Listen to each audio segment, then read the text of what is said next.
गपशप एपिसोड में आज हम जानेंगे पेरेंटिंग के बारे में। परवरिश।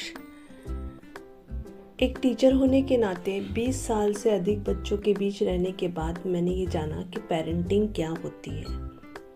हमारे परंपरागत परिवारों में परवरिश के बारे में जो बताया गया है वह है बच्चों की देखभाल करना, अर्थात उनकी ज़रूरतों को पूरा करना।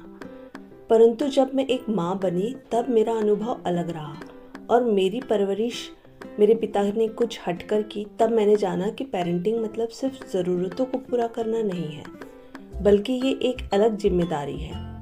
मुझे लगता है हमारे समाज में अब बहुत ज़्यादा ये जानने की ज़रूरत है कि परिवार क्या होता है। परिवार में रहने वाले सभी को अपनी भूमिकाएं तथा जिम्मेदारियां, कर्तव्य और अधिकारों के बारे में जानना ज़रूरी है। सबसे पहले तो विवाह के मायने जानना ज़रूरी है, क्योंकि विवाह से ही परिवार की शुरुआत होती है। कई सालों पहले विवाह मतलब संतति, बच्चे पैदा करना था ताकि हम अपना वंश आगे बढ़ा सके। पर धीरे धीरे यह उद्देश्य गौण होता गया। मतलब विवाह का उद्देश्य सिर्फ वंश आगे बढ़ाना नहीं रहा।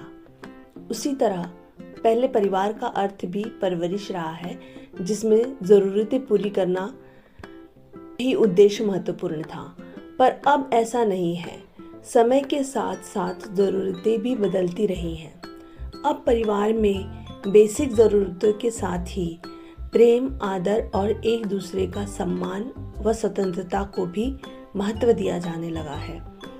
पर मेरे विचार से सबसे पहले हमें जिम्मेदारी का पाठ पढ़ाना ज़रूरी है।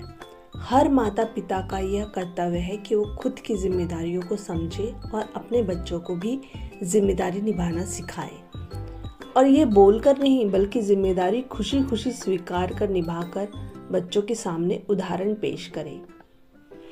आजकल के पेरेंट इतने बिजी हो गए हैं कि बच्चों के साथ समय भी नहीं बिताते, और बिताते भी हैं तो सिर्फ उनकी ज़िद पूरी करने के लिए। और फिर बाद में कहते हैं हमने तो सब कुछ दिया, पर ये पता नहीं क्यों ऐसा या ऐसी हो गया। सब कुछ ही तो नहीं देना है, कमियों का एहसास रहने देना है, ज़रूरी है, तभी कीमत पता चलती है। पेरेंटिंग ये एक बहुत बड़ा विषय है। आगे भी मैं इस बारे में बात करूँगी। आज इतना ही। आप मेरी कई बातों से सहमत हो तो मेरे चैनल को लाइक तथा सब्सक्राइब ज़रूर करें और साथ में शेयर भी करें। धन्यवाद।